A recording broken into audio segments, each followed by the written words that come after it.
good to see you ladies. How fun. Yeah. You haven't changed a bit, Jodi. Hi, I'm Elisabeth. And I'm Missy. And this is You Should Meet My Friend. Today, we are talking to our friend, Jodi Price Hajosy. She is actually a friend of both Missy and I's. We all met when we were assigned together in Germany. And rather than a more traditional introduction, I just wanted to talk about the fact that when I first met Jodi, she and her husband were just coming from an exchange assignment in Spain, which I thought was so cool and so exotic because they both learned Spanish and then spent, was it 2 or 3 years? 2 years, yeah. 2 years, essentially being part of the Spanish Air Force. And without all the typical support that you would have as a military member overseas, I thought that was so cool. And you seem so cool. And I was so excited that you decided to be my friend. I'm so glad I did too, Elizabeth. Right back at you. Yeah. I think I feel like we were all in Germany like just a few years ago, but it was 20 years ago, at least 20 years ago. Almost 21. Yeah. We PCS back almost 21 years ago. Crazy. It was a flash. Yeah. So one thing the three of us shared was a very infamous trip to Poland to buy Polish pottery, which always makes me laugh whenever I think about it. When we caught up the other day, I was laughing about it because I don't know if you guys, Elizabeth and I were recounting it.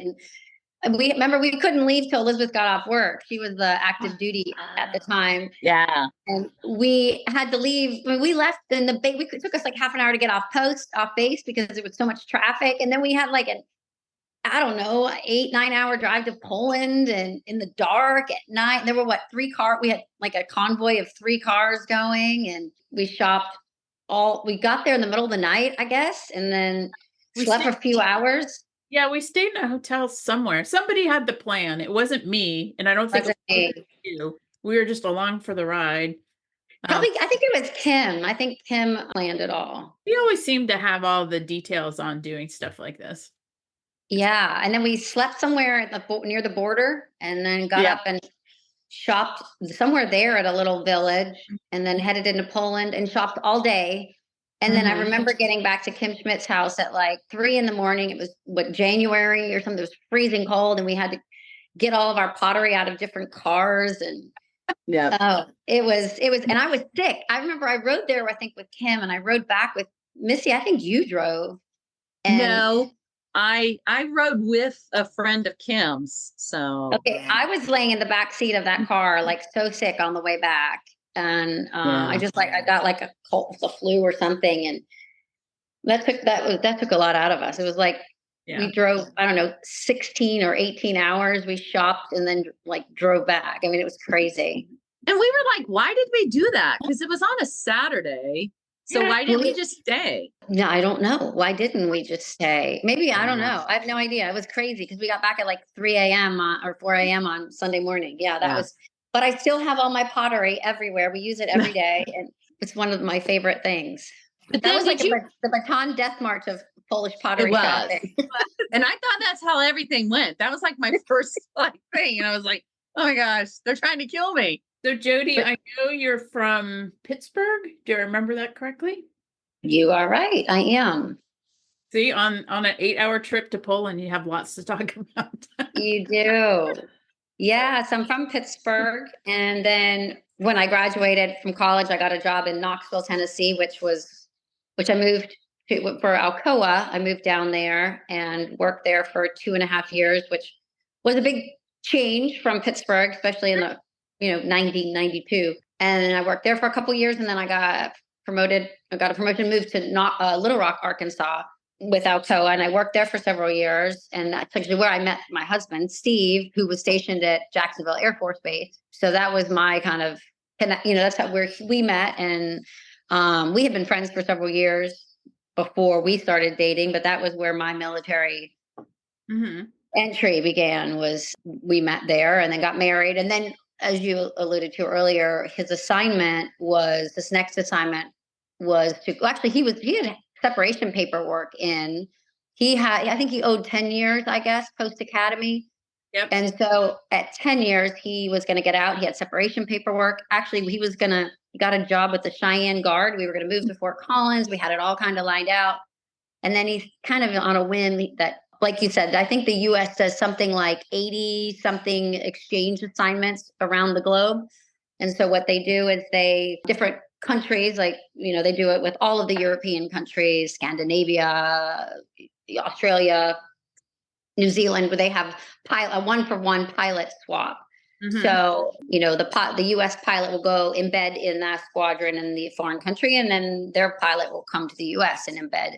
And he, on a whim, because in Little Rock, that's where the Spanish pilots, he flew C-130. So that's where the Spanish pilots would come, was to Little Rock, which is kind of the hub of C-130s. So that's where the Spaniards would come. And so he had known several Spanish exchange officers that were in Little Rock throughout the years. And he's like, what do you think if I just think about throwing my name in the hat for this exchange assignment? What do you think? Would you go to Spain? And I was like, heck yeah.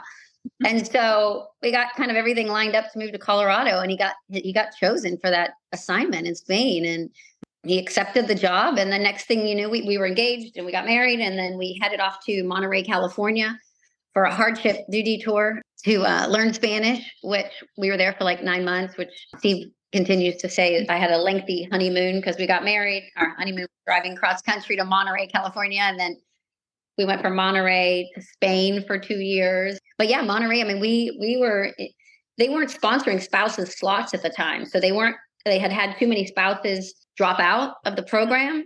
And they have multiple language programs, obviously. But just over the years, they just, they used to sponsor spouses, and then just so many spouses, it's rigorous, and it's a really tough program. It's 40 hours a week, and then you've got hours of studying every night, and it's just a super rigorous program. And so they just stopped sponsoring spouses because they weren't reliable. They didn't stay in the program. And it's a lot of money for their language program. And so I was very persistent. I talked the guy who passed out, you had to go to this place on base to get the books. And I talked the guy into giving me an extra set of books, and I got a tutor, and I got a copy of Steve's syllabus, and I kept up, with the syllabus for, I don't know, a month and a half or 2 months. And then some young airmen, recycled out and failed out, and they recycled them back, and they had a spot, and the team interviewed me, and they slid me in. And so I was able to join the class at the DLI, which I'm forever grateful for.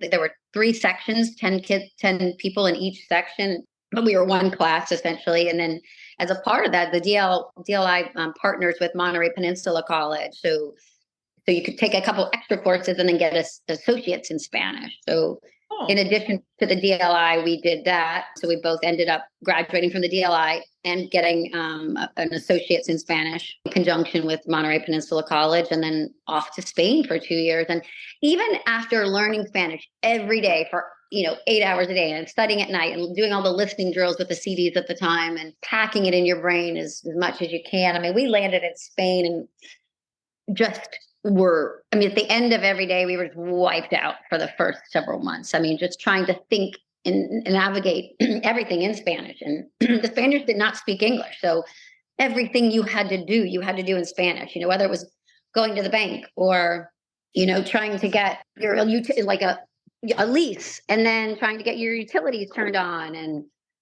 I mean, it was just really rough. And so we, after a couple of months, we started to get get the language, be more comfortable and just speaking it all the time. And I was able to enroll in most major cities in Spain. They have a language school in conjunction with the university. So we were in the city of Zaragoza, which is halfway between Barcelona and Madrid, and signed up immediately for classes there and continued studying at the university, which was great because Steve was working. And so I kept busy with that. I took classes at the language school, and then I took classes in everything I could take. I took a class called Manualidades, which was like a art class, sort of. You painted stuff and made things. I don't know. One of the squadron wives talked me into that. And then I took guitar lessons, and I took, but I didn't take Spanish guitar lessons. I took just acoustic guitar lessons. And then I took actually swimming lessons, which was really funny. Because I could swim. I've always could swim, but I couldn't swim the strokes, like freestyle and the rest. I could just swim. And so I was like, I'm talking about this Spanish girl. And she's like, I'm going to take some swimming classes. Do you want to take some swimming classes with me? And I was like, sure, that sounds great. so we took swimming classes at this gym and it like this, in the city. And it was so funny because it was a bunch of, they call them ancianas, like a bunch of old Spanish ladies that like never learned how to swim. And so the instructor, which was a typical, like, the woman looked just like like one of the PE instructors you'd have had in high school, and she made everybody get in the water and swim across and back. And a lot of this older Spanish women would just like literally walk across the pool while they would like, move their arms. And then she divided us into groups and we did that. And so I just kept busy. I eventually got my work permit after a lot of struggle. And I was able to consult with Alcoa in Europe. So I was able to actually work while I was there, which was great. And I got to travel around and do environmental health and safety audits for Alcoa at the facilities that they had just purchased from the Spanish government as a part of joining the EU. They had to divest a lot of their corporations, government-owned corporations. So I got to do that. And we just spent our lives on this, walking the streets of Saragossa and enjoying the cafes and the bars and the food and all the festivals, which were endless. And we traveled every chance we got. We traveled almost every corner of the Iberian Peninsula. We just got to travel all the time. We didn't have kids and it was just such a different life. The restaurants in Spain don't open till 10 p.m. Mm-hmm. And the bars opened at about midnight. And all of our friends were Spanish because we were embedded in a Spanish squadron. And so we lived right smack dab in the center of the city in a really nice flat right off a pedestrian street. And we just lived the urban life, which we loved, and this was before the euro. So they had this coin that was called 500 pesetas, like 500 pesetas. And you could go to a little bar and you could get 2 glasses of wine and a couple tapas for 500 pesetas, which was like the equivalent of, I don't know, like $3 or something crazy. You could just live really well, especially with the American salary living in Spain, right? And from there we went to Germany. So we PCS'd from Spain. We got so lucky. Usually they don't let you do back-to-back European assignments. And so when we PCS, they picked up all of our stuff. They took it all the way down to Rota, put it on a ship to take it up to Germany. And Steve and I just got in our car and drove up to Germany. Yeah, we were lucky for the back-to-backs. And that's where we met you guys. And what a great squadron that it really was. They were in.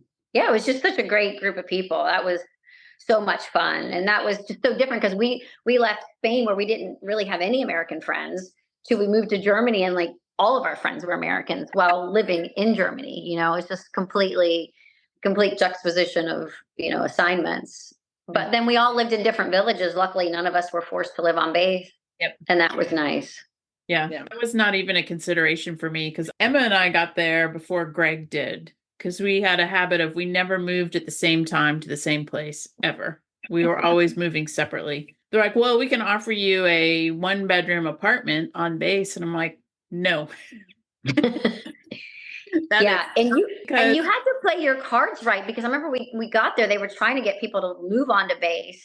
And somebody from the squadron told Steve this whole system of how you avoid them sliding you into, base housing. And so there's this whole game of evasion, Yeah.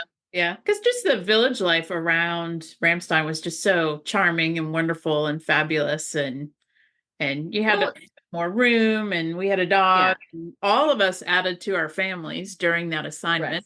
Right. That is true. All 3 of us were pregnant while there, right? But it was what was the point of living on an American base? I moved to Germany. If I wanted to live with Americans, I would have stayed in America. I don't know. That was what I thought. So, no, absolutely. It was harder, but it was definitely, its rewards were great. So absolutely. I'm going to skip ahead. So Pittsburgh girl, cosmopolitan, lived overseas, and you're in Greenville, South Carolina. How did you guys pick Greenville, South Carolina? And that is I'm not making any kind of judgment on Greenville, South Carolina. That was I'm just curious. Why'd you guys pick that town? No, it's a valid question because it's a random city that we had never heard of. We PCS back to Little Rock, and then from there, Steve got a follow-on assignment, Pope Air Force Base, Fort Bragg, Fayetteville, North Carolina. But when I was pregnant with Elizabeth, and we went for a walk one day in Little Rock, we always thought we would go back to Colorado. He went to school there. We had this intention of moving there when he was going to get out after 10 years. So we always kind of had in our minds, in the back of our minds when he retired, we were going to move to Colorado. We Right. love the mountains. We love skiing. But then, well, one of the things we didn't talk about, you guys were amazing. We adopted our son Yuri when we were living in Germany from the Ukraine. And Elizabeth, you picked us up at the airport when I brought him home from Ukraine with Emma and balloons. And that was just so amazing. And that's one of the things about the military is, you know, we went through this process of adopting our son from the Ukraine. And I went the way the Ukraine was at the time. And I know I'm kind of going back on you there, but you had to do 2 visits. And you had to do your first visit, you had to have your court hearing, and then you had to wait 30 days, and then you had to go back and finalize the adoption. And so Steve and I went, we met Yuri, we went through the first court hearing, and then we had to come back in 30 days. Typical military spouse situation. When we were supposed to go back for our second trip, Steve was going on this NATO mission to the North Sea for 30 days. And so Steve couldn't go back to the Ukraine with me. So I had to go to the Ukraine by myself. I had a bodyguard and a driver, but it's not Europe. At least back 30 years ago, it was 25 years ago or whatever. It wasn't Europe. They're still trying to be Europe, and the whole Ukraine situation breaks my heart every day. But anyhow, I went back to Ukraine by myself, visited Yuri every day for 2 weeks. I went back early before the 30 days. Stayed with my translator and had a driver take me to the orphanage twice a day. And then we had to out-process through the embassy in Kyiv. And at the time they didn't have autonomy. So we had to then fly to Warsaw to out-process from the Polish embassy and then back to Germany. And I mean, this is one of those moments in my life I look back at as one of, obviously the adoption of our son, but just how important having good women in your life is. And, I came back with a child that was a walking, talking, he was almost 3-year-old little boy. He spoke Russian. He's from the city of Kherson, there's still intense fighting in. It was the first city to follow the Russians. The Ukrainians took it back last summer. I was coming back to Germany where my husband was deployed on a ship, which is very unusual for an Air Force guy.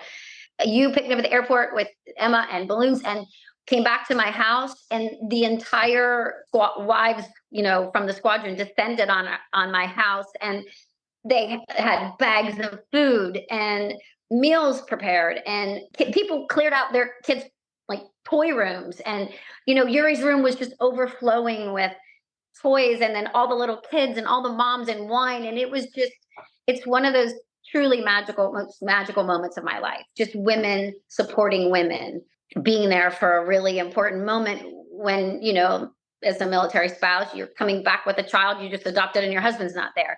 Right. And Missy, I know you can relate. I know you birthed your second son while Magnum was gone. I mean, it's just the life of a military wife, right? And so I am forever grateful to you, Elizabeth, and all those amazing women in the squadron in Germany for just always supporting each other and really being our family. I mean, you guys, all of you are our family there. And I think we had a really unique bunch of women, because I've never had that same military family anywhere else. That was just truly exceptional people and squadron. And so anyhow, to answer your question, we were walking, I was pregnant with Elizabeth and talking, and I said, I don't know. I feel like Colorado's so far. All of our friends and family are basically from New England down through Florida on the Eastern Seaboard. And I said, when I had lived in Knoxville, I knew Asheville. And I'd been up there, and I said, let's check out Asheville. I mean, it has similar sensibilities to Colorado, and it has the mountains, and we wanted somewhere warm. We knew we didn't want the Northeast because of the weather. The Southern sensibilities can be kind of hard for us. So I was like, well, now Asheville's a bit more progressive. Let's go check that out. And so we got a timeshare for a week at Lake Lure, and we explored that whole area. But coincidentally, Debbie, I don't know if you remember Debbie Ponder, who designed all the DDP jewelry. Oh, yeah.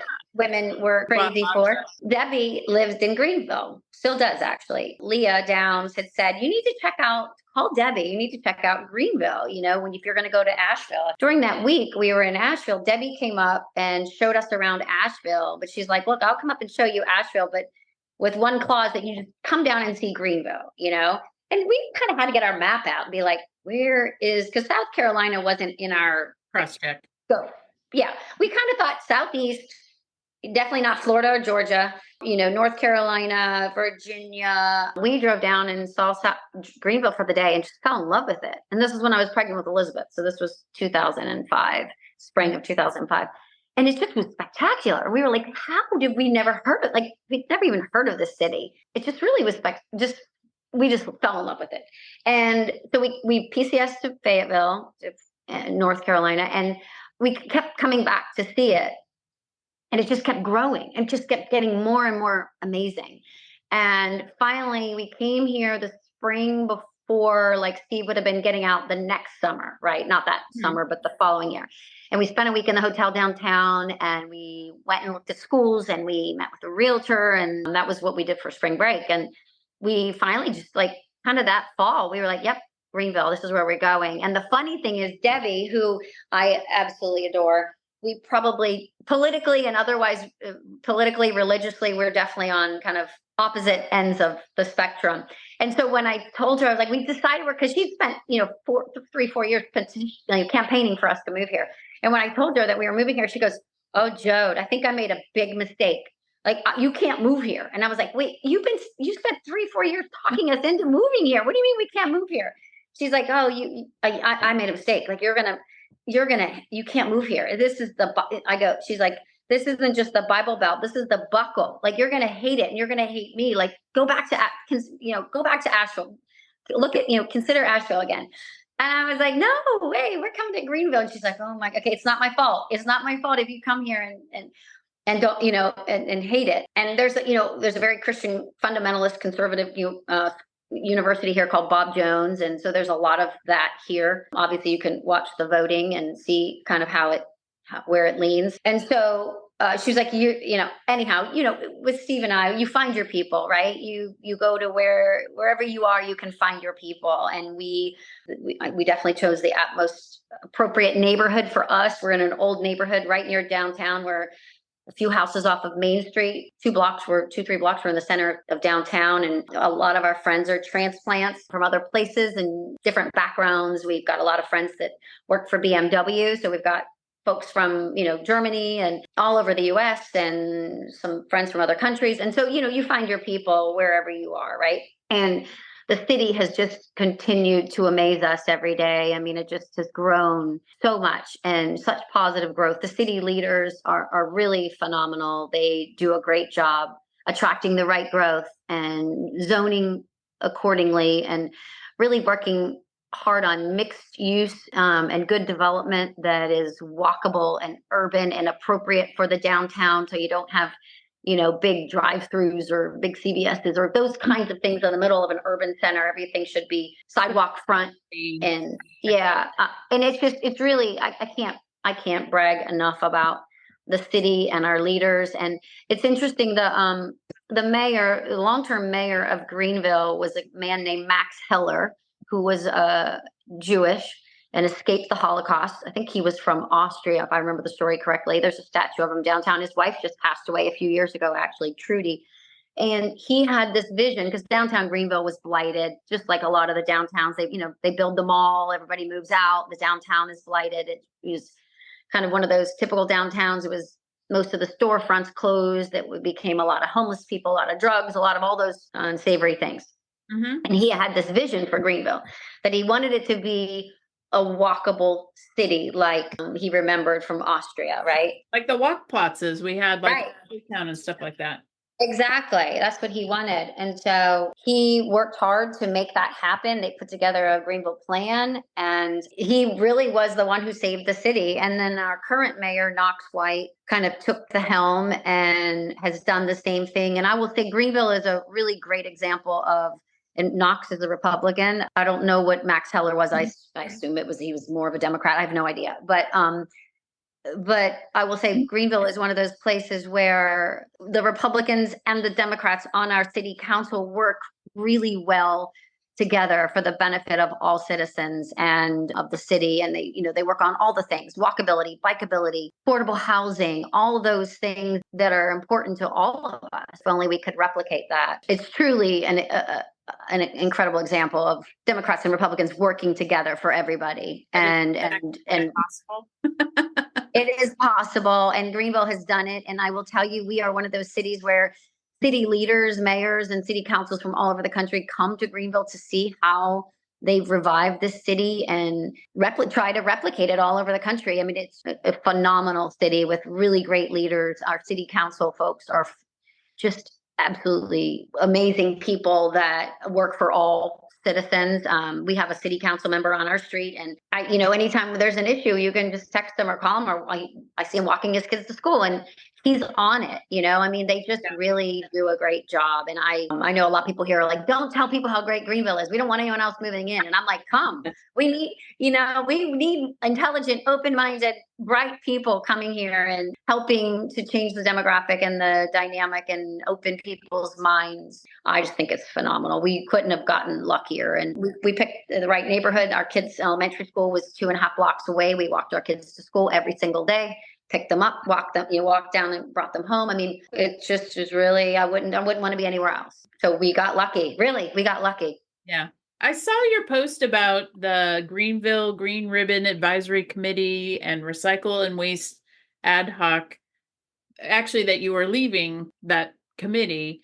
And my first thought was 100% that's so Jodi to be involved in the Green Ribbon Committee. So I just thought it was just so incredible that you're at that level of government as a volunteer. I thought that was really cool. How did that come about? And then what were they working on?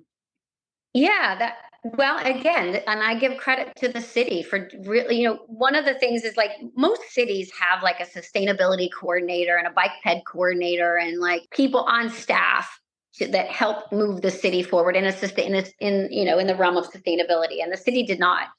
And so some of the city leaders started working on a greater Greenville plan, and they had a public meeting about it. And then they talked about like putting together a citizen-led advisory committee for sustainability. And so I had gone to a couple of the planning meetings, and then they were accepting applications. And just for my background, my undergraduate degree is in environmental health with minors in safety science and biology. And when I was living in Little Rock, I got my master's through the University of Arkansas Medical School in occupational and environmental health. So that's what I've always done. I've always worked in environmental health and safety with a huge personal and professional interest in the environment and obviously worker safety.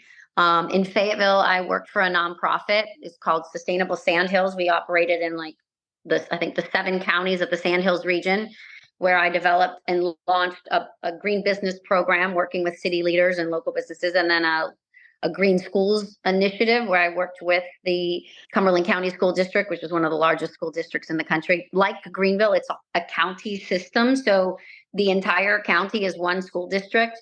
Greenville is the same. And so a very large school district. I worked with the director of operations on that.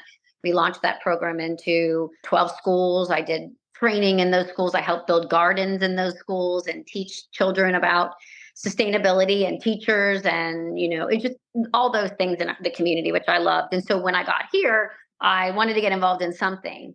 And I quickly joined the Greenville Organic Food Organization's board and helped manage their garden. And we launched, I brought this program from Fayetteville, which was an urban farm tour here. And we formed a committee, and we had 4 urban farm tours here in Greenville showcasing city farms, like backyard farms, backyard chickens, backyard gardens, composting, bees, all those things. And so we ran that for 4 years, and I ran the community garden. So I was deep into that Greenville Organic Foods. And so when I went to these meetings, I put my name in for it and filled out the application and was interviewed. And so the Green Ribbon Advisory Committee had 4 ad hoc committees under them. And I wanted to be a part of the Waste and Recycling Committee. So I was accepted onto that committee and vice chaired and chaired that for several years. And then also when somebody rolled off the Green Ribbon Advisory Committee, I joined that as well. So for many years, I was on both the Green Ribbon Advisory Committee and chairing the Waste and Recycling Ad Hoc. It was such a great experience because you got to work with the city without being an employee. Because Greenville got selected for this program called Envision America, It was started in Charlotte. They started a program called Envision Charlotte, and they got these huge federal grants to open it up to 10 cities in the US to join the Envision program. And Greenville was selected. And because the city didn't have any sustainability professionals, I was one of the people they asked to go represent the city. So I got to participate in that for 3 different years. And then I got to go to the Smart Cities Conference down in Austin. And it was all about basically, kind of putting together some goals for the city, to move the city forward. And I will say that was something that, is harder in some political areas, of the country, to sustainability and the environment and all those things. There's not necessarily a lot of buy-in for that, which is probably why there wasn't any staff. There weren't any staffers.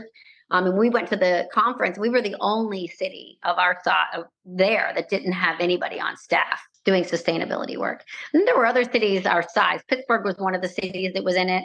But obviously that wasn't the same scale as Greenville, but there was like Spokane, and there were other cities Greenville size, and they had 3-4 staffers working on sustainability, setting goals, minimizing waste, doing all those things. And we were all citizens doing that. I mean, one of our biggest accomplishments on my committee on the ad hoc was that when we moved here, they had the little bins. You had to carry out your recyclables to the curb, and you could get extra bins if you wanted. We had 3 of them.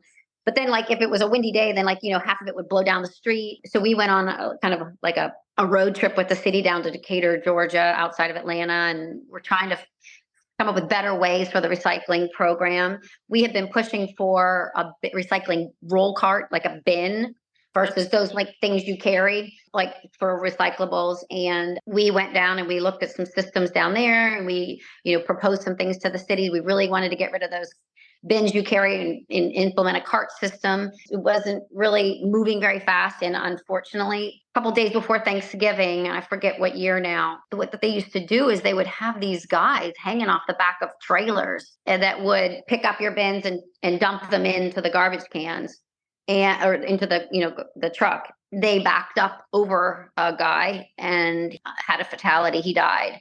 It was a couple of days before Thanksgiving, and it was awful. I think he was young, and that kind of pushed the city finally to take the step into moving towards a bin, like a roll cart system. And so they invested in some trucks. They called them the one-armed bandits that actually pick up your, and dump it. So they, we finally did get that done. We had a lot of changes made in the city in sustainability. One of will greatly increase the amount of recyclables that were captured with the roll carts. We also got a public-private partnership with one of the local waste haulers here, so that the city would actually take the trucks to a transfer center and dump the recyclables in, and then they would transfer basically about 5 loads of the city's recycling into one truck. They would take 5 loads of the recyclables down in one truck versus each of the city's trucks going 26 or 28 miles down and then back. We got a new ordinance passed that allowed this company Suterra to come in that has these really cool underground garbage and recycling systems. So instead of having the dumpsters with the enclosures, we worked with the city to change an archaic ordinance that didn't allow underground waste. And this company's out of, I think, Canada. And so we got that changed. And then last year, 2 years ago now, we worked on the first ever Greenville Sustainability Plan. And we got that approved through City Council. And there are many other things we worked on. I did have a very extensive plastic bag ban in draft form that's been in draft form for several years. The city was open to it, seemingly, and then COVID happened and that all kind of shut down.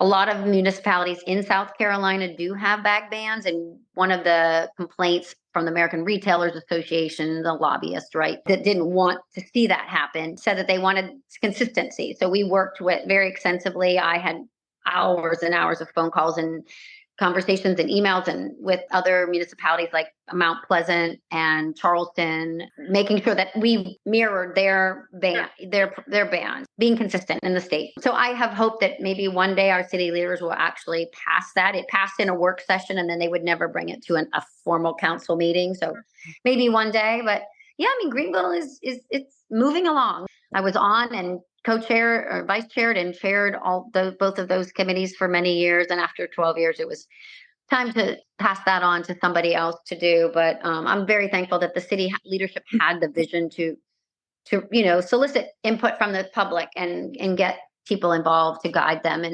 and supported us in those efforts. You know what I remember a million years ago in Germany is we had some sort of party, and they were Yes. 20 years ago, they were so particular about trash. But once you kind of knew the system, it was easy to do.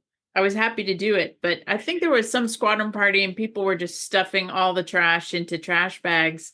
And you were yelling at us to make sure we put the recyclables in the recyclable bag. That doesn't sound like me at all, Elizabeth. I think you're making that up. And then you moved back to the States, and I remember moving back at the Little Rock, and we had this 96-gallon roll cart that they were picking up twice a week at the time. I was like, oh my God, how do people generate this much trash? I mean, even as a family of 5, I mean, we compost, we recycle, we had chickens for 9 years. We have, I've had big gardens. I mean, we don't use anything like single use anything, whether it's plates or plastic or napkins or paper towels, and I just think, how do people generate that much waste? I mean, in our house, even when we were a family of 5 before everybody launched, we wouldn't fill our, kitchen garbage can, which is not a big one. We wouldn't fill that in 2 weeks.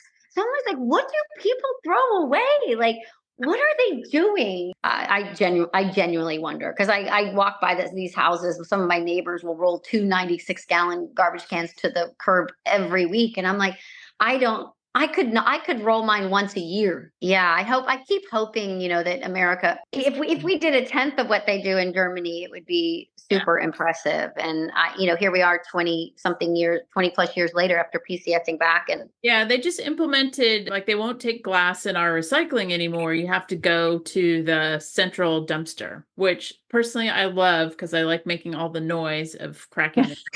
Very gratifying. But also it did exactly what it was supposed to do. So now we're like, well, we're not going to buy bottled beer anymore because it's just easier to buy canned beer, because then you're not going to the glass recycling bin. We don't have a plastic bag ban, but they charge now for bags. Perfect. Yeah. Same here. That's fine.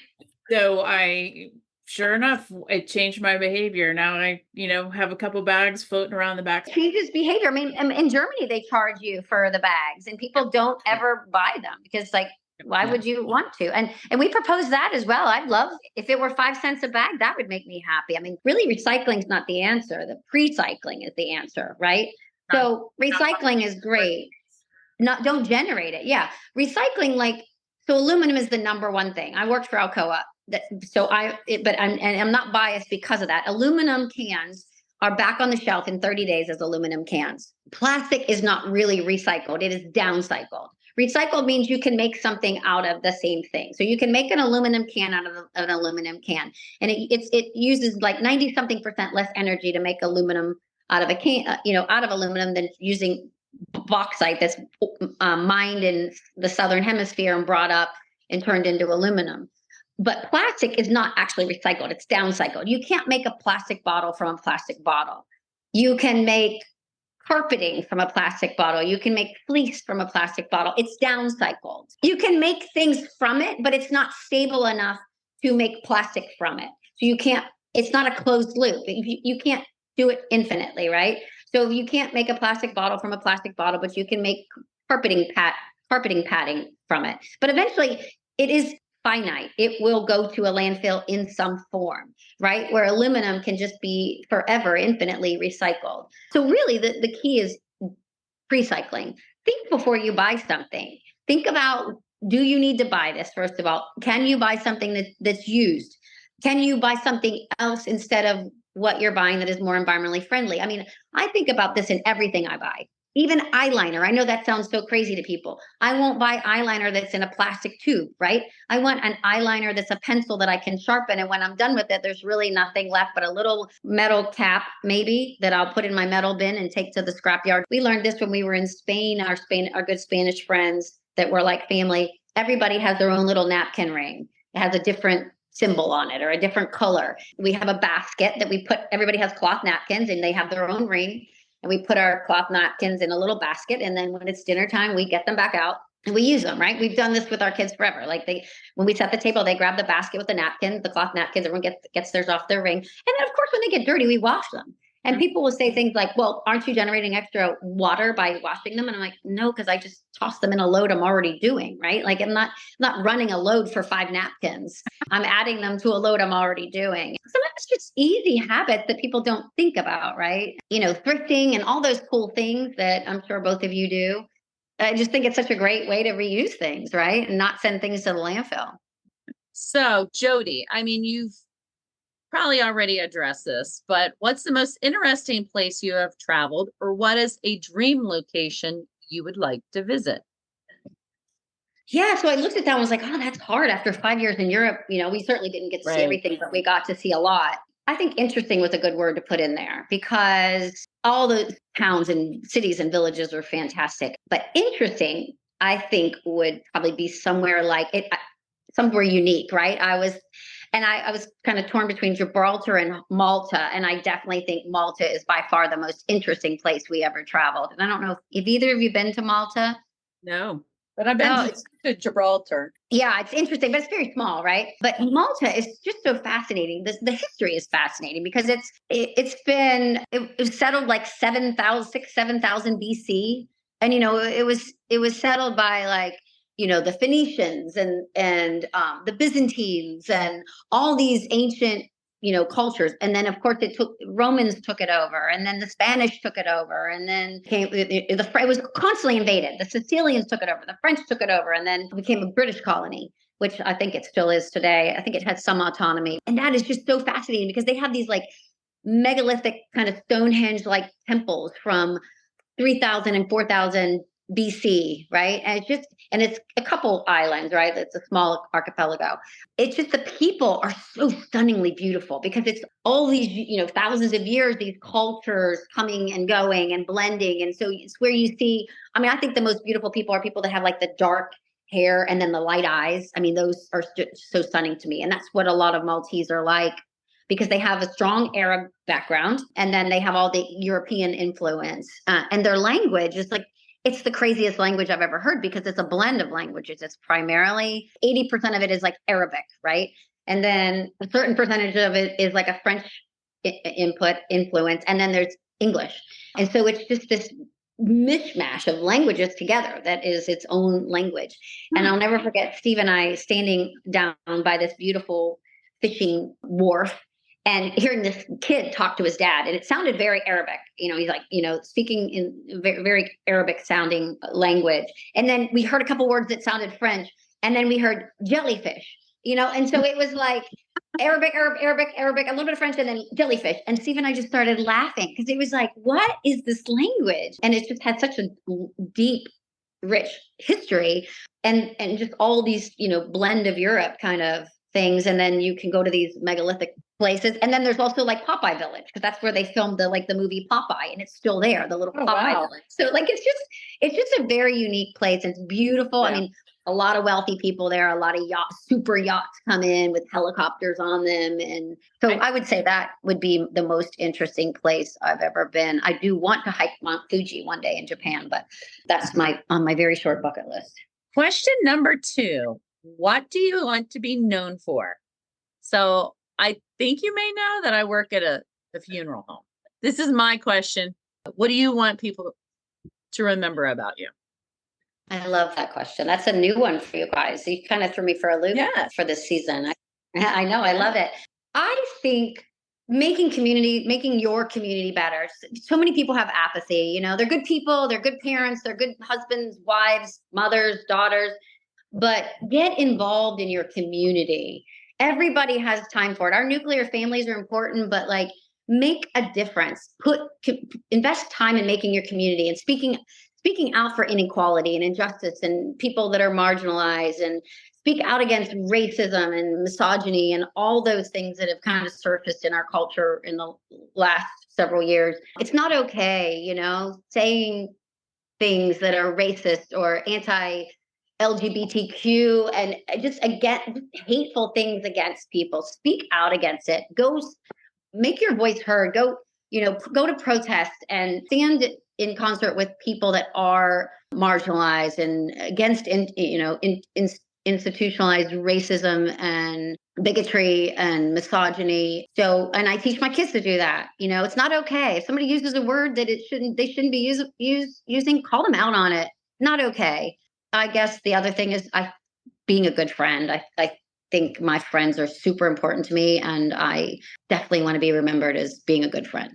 I think you're well on your way to both of those things, Jodi. But thank you for saying that. I agree with all of it. Number 3, I can't imagine that there's anything, but try really hard to come up with something.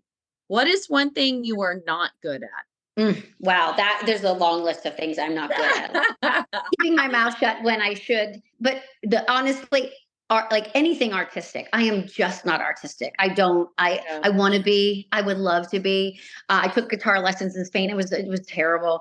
I took art class. This is not good. And it's funny because when Steve and I first got married, and we were living in Monterey. I met a friend there. We became friends, and they had, for their wedding, they had written and produced a CD that they gave out to all their guests. We were sitting there. All of our stuff had been shipped. What is the short shipment that like they'll come and do all of our furniture was gone, and we had like a few things that were left. Like we were sleeping on cold baggage. Cold baggage, right. So we had like sleeping bags left and a couple things, and we had to make it like a boom box. And we were sitting on the ground on the floor in our sleeping bags, and we're listening to the CD. I was like, oh God. And he's like, what? And I'm like, I have no talents. Like I can't sing, I can't draw, I can't do, like I have nothing artistic. And he was trying to make me feel better. And he goes, that's not true. You have talents. And I go, what are my talents? And he goes, you're really organized. And I started crying. And I'm like, my talent is I'm organized. Like I can organize my drawers and my shelves and my an Excel spreadsheet. I got you. Artistic, nothing. So poor guy, he was trying to make me feel better. It was like the worst thing you could say. You're really organized. That's a talent I don't have. I'm not super organized. And I said to someone, I said, yeah, I'm not very talented. I'm not very smart. He was like, you are people intelligent. And I was like, ooh, I like that. I'm very intelligent when it comes to people. So my talent is people. I would agree with that. Put it on your resume. I will. Or my tombstone, whichever comes first. Okay, number 4. Oh, I'm sure this one will be easy. Is there a cause or organization that you support, and how can we direct our listeners to this organization or cause? Oh, I struggled with this one because the one that I wanted to say, I feel like will have some political backlash. And then I thought, well, I'll just say my other one that I really like, which is Meals on Wheels. But then I was like, no, I'm just going to say it because I think it needs to be said.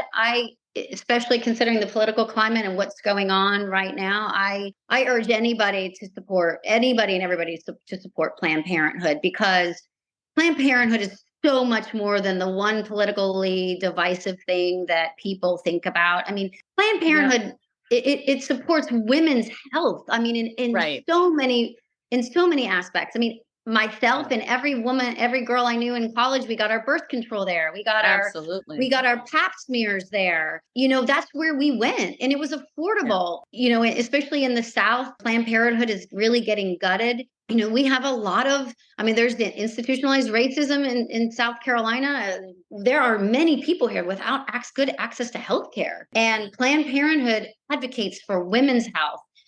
Their focus is not abortion. It is an option. Everybody can have a choice on whatever their choices are, whatever their options are, but that is not their focus. Their focus is women's health and helping women, especially women of low income, preventing families if they don't have the means and the money to have a family, and seeking support and whether that be for just medical exams or birth control and many other things. So I want people to know I'm not on the board. I don't have anything vested in it other than a lot of years of experience using them as a teenager and someone in my young 20s, and all of my friends through college and beyond.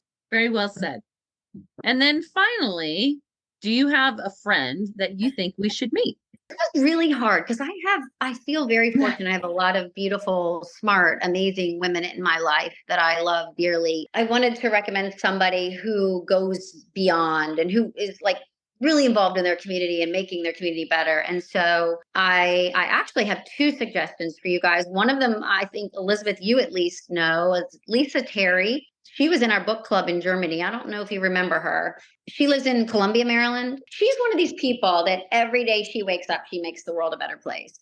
I mean, she is one of those people, just knowing her makes you a better person. She has worked so tirelessly in Howard County on everything and anything. I mean, she has been involved in so many, not beyond the PTAs and all that. She works with Howard County veterans. Her husband is he was a service member. She is just one of these people that just makes the world a better place. She works actively, daily, works to help people in her community. And then my second one, I know you only asked for one, but Samantha Wallace in Greenville, one of my sheroes.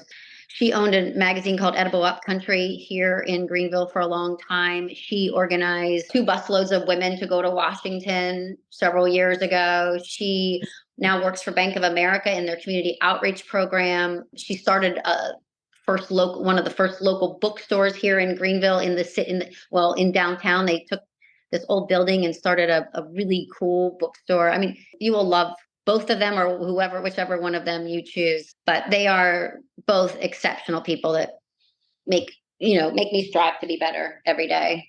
Every friend group has people that are doing interesting and cool things to you. It doesn't have to be like, world changing. It just has to be interesting to you and makes the world a better place. Absolutely. I mean, I think everybody can do something, can contribute to their communities, and in small or big ways, right?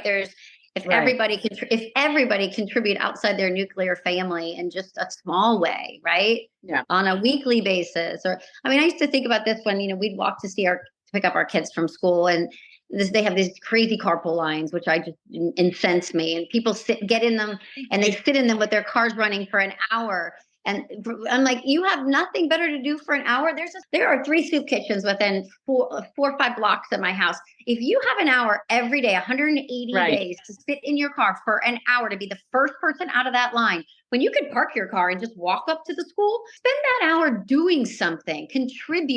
Right. Not sitting in your car scrolling on social media and polluting the environment and all those things. Go do something for an hour, and then come and park your car and walk up to the school. Right. And you'll get your kid out of the school the same amount of time, right? And probably less stressed too. Yeah, pickup lines were so stressful.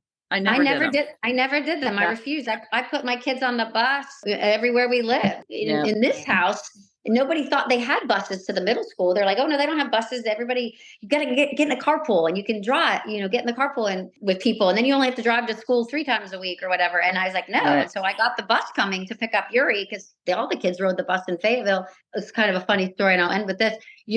Sweet Yuri, who is Ukrainian and just funny and kind of clueless. He rode the bus the first day. It was the first time our neighbors had seen the bus. They didn't even think there was a bus, Bus comes down the street, picks up Yuri. All the other kids on the street are in carpools. And Yuri gets off the bus, and I said, Yuri, how was the bus? I was the only Black kid on the bus. And I said, what? And he goes, I was the only Black kid on the bus. And I go, what, Yuri? And he goes, I said I was the only Black kid on the bus. I go, dude, you are Black. He goes, I was the only white kid on the bus. Here, everybody of means drives their kids to school and back. And all of the kids that are of different means or different backgrounds are the kids on the bus. I was like, well, great. You'll get to make some friends, new friends, right? That your other friends don't know. And so and then year by year, I convinced more and more people in the neighborhood to get their kids on the bus and get out of the carpool system. And all my kids rode the bus, and it was great. And they made friends and with kids they wouldn't have known, and learned some interesting things and saw a fight or two here and there. And I'm like, that's life. This is the world. Right. And so if it's not good for the environment, and it's good for kids to have that executive functioning, they know what time they have to get to the bus stop. They've got to get themselves there. They got to, find a seat, figure it out. Right. Yep. Builds character. Bus does. Well, thank you, Jodi, for joining us. We so appreciate your time. And it was so great being able to catch up with somebody that we've literally known for 20 years. Well, thank you, ladies, for having me. This was really fun. And I'm so impressed by what you guys are doing. I listened to your entire first season, and I loved it. And I loved listening to your guests. And you are just doing such a great job. So Thank you. I'm just so awed by you guys taking on this challenge and doing this. So well done, you guys. Thank you. Thank you so much. Well, thank you. So, Elizabeth, what did you learn? What did you take away from Jodi's interview? It was lovely to catch up with her because even though we've been friends, you and I and her all met in 2000-ish. Yeah. We probably haven't chatted for a dozen years. So it was really great to catch up with her.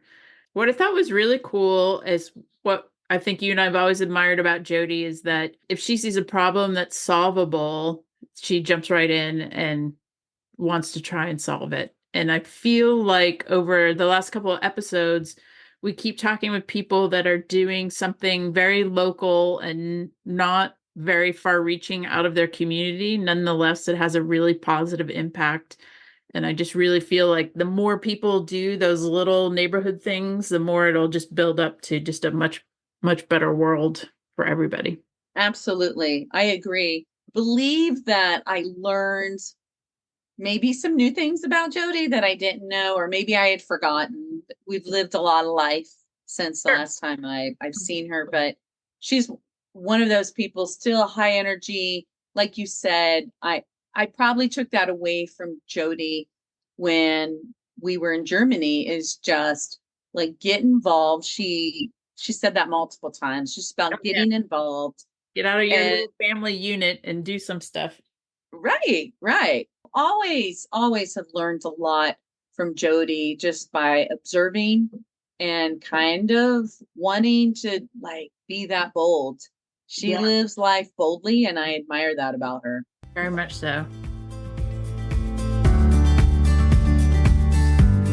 Find us at facebook.com/YSMMF podcast and Instagram at YSMMF podcast for episode announcements. Thanks.